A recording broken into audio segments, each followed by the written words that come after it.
In this video, we will learn about the depth-first search algorithm and how to implement it using C++ code. With a depth-first traversal, the child nodes are visited before the neighbor nodes. For example, the traversal would start at the root 1.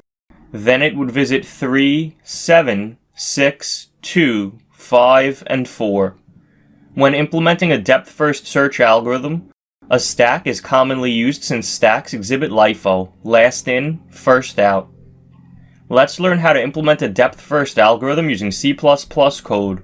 First, we will need to include the stack header file at the top of the program.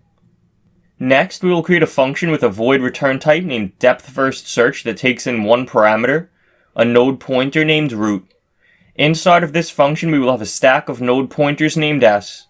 Then we will push root onto the stack. While s is not empty, we will create a node pointer named n that we set to s.top.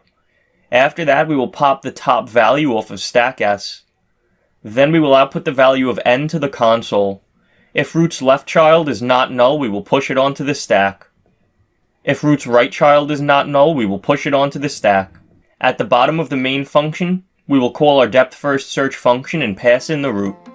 When we run the code, notice that the nodes were traversed in the order 1, 3, 7, 6, 2, 5, and 4.